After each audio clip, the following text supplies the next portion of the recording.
So, even those who start talking to talk, their speech is characterized by very specific autistic features, as if the child was speaking a foreign language.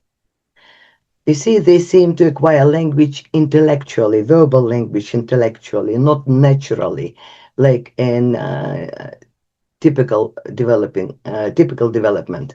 And it is like as an adult, you start learning Japanese, for example, Chinese, I don't know, difficult languages, right? Intellectual, uh, because verbal language has a very different usage for an autistic person, very different from non-autistic one.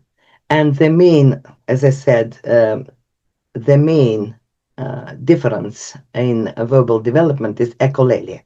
And this, to remind you, the research paper that they say that autistic people are not different, they are different. Yes, all children go through this stage. All children go through echolalia while developing. They repeat phrases, sentences. That's how they learn the language naturally. It's only logical. But the difference is they move on. So this stage of echolalia is quite short in their development. For many autistic children, it lasts for years. Like for my son, even now, when expressing feelings over something, it's echolalic phrases from songs and from whatever. He can't do it. He cannot speak his sort of words to describe it. And for others, there are people for whom echolalia is the only means to express themselves, even if they are 30, 40, 50.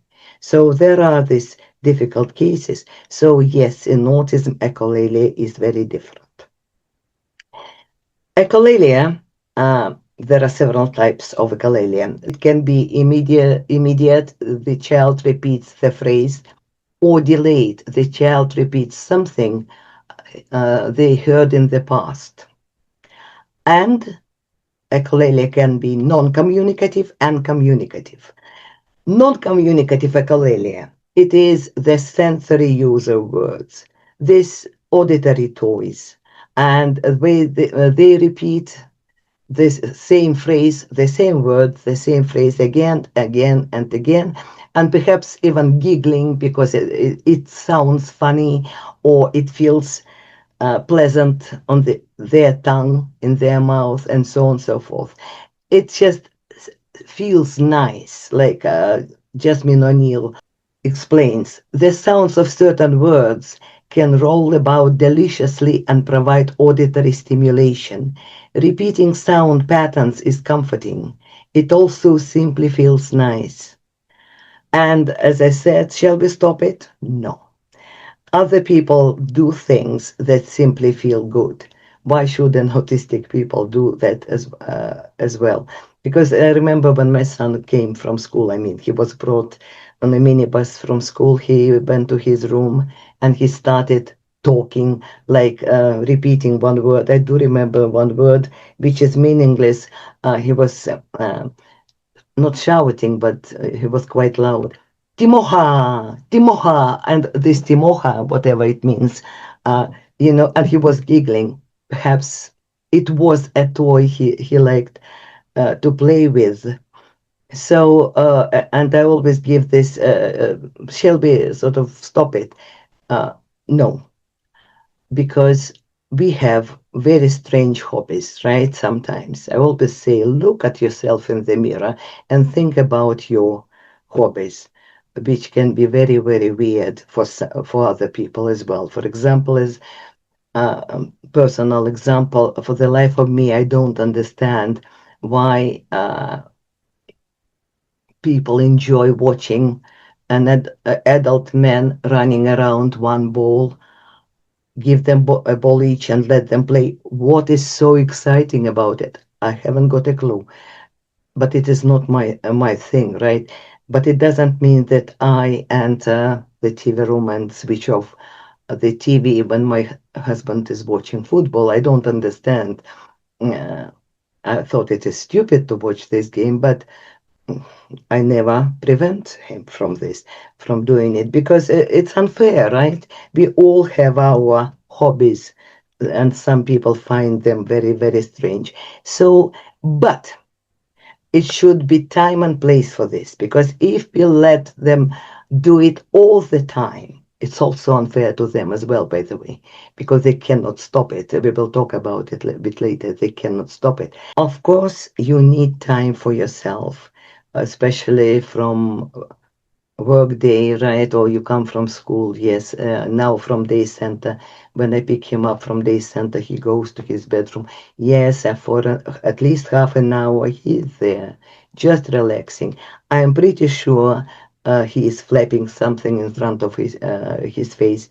He loves it. It calms him down. It is okay. But yes, half an hour, it's okay. Then, for example, let us do this, let us do that, and so on and so forth. Because, see, sometimes we don't want to go to work, do we? There are days, oh no, I would stay in bed. And still we get up and do what we are supposed to do. So it should be fair for them as well, right? And they do understand it, like my son, you know, always like this. First, work first, then play. It is his mantra. Because we do classes, we call these classes. We read together, we do music together every day, every evening when he comes from the day center, and he loves it. Sort of don't stop this non-communicative echolalia, but don't let it go forever. This is not the rule, but sort of advice. And communicative functions of echolalia, there are quite a few communicative. The first one means it is, I don't understand. When they don't understand the words, the meaning, this only sensory toys, like sensory sounds around them. When they repeat phrases, it means like mirroring you, right? Imitating you to show you, look, I I can relate. I can make this noise too. Like they do communicate all the time, but this is the only way they can communicate, repeating the phrase. So this is the first function of echolalia, communicative echolalia. The next one is to aid processing, because sometimes for some children, when they repeat back what you said and they hear it in their own voice, they understand it much better. Or uh, another one, it means to buy time, because when they repeat it, they have more time to process it. We know that their processing is a bit delayed. And a very clever one, it is a request. If you can't say any, like you go to abroad, right, and you can't speak the language of the country, you try to repeat what words you heard someone says, right? That's why you try to make yourself understood. The same with autistic children. For example, uh, the child wants a biscuit. He cannot construct a sentence, right? I want a biscuit. Can you give me, please, a biscuit or something? But he remembers that last time his mother said, do you want a biscuit? And then she gave it to him. That's why he approaches his mother and he says, do you want a biscuit? Meaning, I want a biscuit. And usually parents do understand it. But sometimes, and it's advisable just to start correcting her. You want a biscuit, say, I want a biscuit. It works. They do learn how to uh, speak properly. But anyway, it's important to remember sometimes it is not a question, it is a request. And as I said, unfortunately, in some settings, in some situations, Adults don't know about it. That's why I'm talking about this phenomenon. Because I was present at the opening of one small school, and there was this performance on the stage. Autistic children who attended this school, they prepared this performance, and they were all children. It was a very small school. It's about 12 children there, two classes, 12 children. And they were non-verbal children as well. And they were jumping on the stage. They were performing still. It was great. And parents and guests were there. And after the performance, each child was given a bar of chocolate. And what happened was one of these children couldn't unwrap the chocolate. And he approached a guest, a lady sitting on the first row with this chocolate bar. He showed her this chocolate bar and said, "Do you want chocolate?" Meaning, I want chocolate. Please help me. And can you imagine what happened next? I think you can, because the boy was crying non-stop. She said, "Yes, thank you," and put it into her handbag. Sometimes it happens. So it is important to remember that this is the only means for some to express themselves. They do learn how to construct proper sentences. It takes much, much longer. It takes them much, much longer. And even high functioning autistic people and Asperger syndrome, right? I still think Asperger syndrome, high functioning, a bit different, but they still all in this ASD1. Now, sophisticated echolalia, they to use it to disguise their difficulties in understanding social and communicative conversations. Sophisticated echolalia was coined by Leanne Holiday Willie.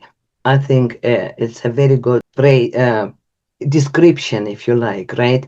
Because we know many teenagers, autistic teenagers, Asperger syndrome teenagers, you know how they learn all these social skills. Watching sitcoms, Friends and others, and they learn what to say in different situations. Perhaps even typically developing children, right, learn from this and from books as well. It's to fit in. It sounds sort of cruel. They have to do this. Yes, because see, they have their own gifts and their own difficulties, and to be with others, it is important to do something, right? To be accepted. Because you see this masking and camouflaging and whatever, all people camouflage. Do you think that someone, your boss, for example, right, who is not happy with your work, and suddenly sort of start talking to you but not shouting and whatever, he masking his frustration that sort of something you've done, still he is professional, then you wouldn't enter your boss's study, your boss's office and say, "Hello dude, how are you doing?" You see, we all mask because we have to be together. I was wrong many years ago when I do understand the difficulty of autistic people, right? But now I think, and it is from my experience living with autism for hundreds of years, right? Working with this, that what I noticed with my son, he learned. I didn't teach him, but he learned because he was watching, imitating, to say thank you and please. And it helped him very much. Like in day center, they say he is the most polite gentleman we've ever seen. It is good. You know what I mean? It's not difficult to learn some. So, well, you go to Japan, for example, or China or Mexico, whatever. You do try to follow the rules. You do try to, be polite with all people. It doesn't matter that the culture is so different. The more we know, the cultures we know, the more we are able to adjust to different cultures, the more we learn about this diversity of the world. So it's okay. And another thing, as I said, I didn't teach my son specifically. You have to say thank you. You have to. No, because we do it in our family. Somebody, will you pass me? Yes, thank you. So it was natural, sort of natural learning, right? He picked it up. He goes, I take him to many countries with me, and he goes there and he pick up words in Dutch, in German, in Spanish. He brings these polite forms from different cultures. It's really good. And what is more important is, again, early, about 30 years ago, I said, look, it's not natural for them to smile and whatever. Now I know, yes, it is not natural, like to be polite. You smile when you are happy, right? And it is natural to be just polite, to smile. No, it isn't. But what I noticed for many years living in a different culture, you smile, they smile you back. And what it means, when you know that, when I studied emotions, right, the spiritual connection, you emit emotions and they emit emotions. If you smile and they smile back, this positive exchange of emotions happen. Emotional energy, okay, not emotions, emotional energy. You feel better. Just trust me. And that's why I also, but this, I taught my son this. Smile, because we live in a small place. When you say hello, just smile. If you don't want to smile, still smile, and you will get this positive energy um, to yourself. Just trust me. This is from my experience, not only with my son, and but with many other people, how they get this positivity into their life. Okay, sophisticated, Echolalia.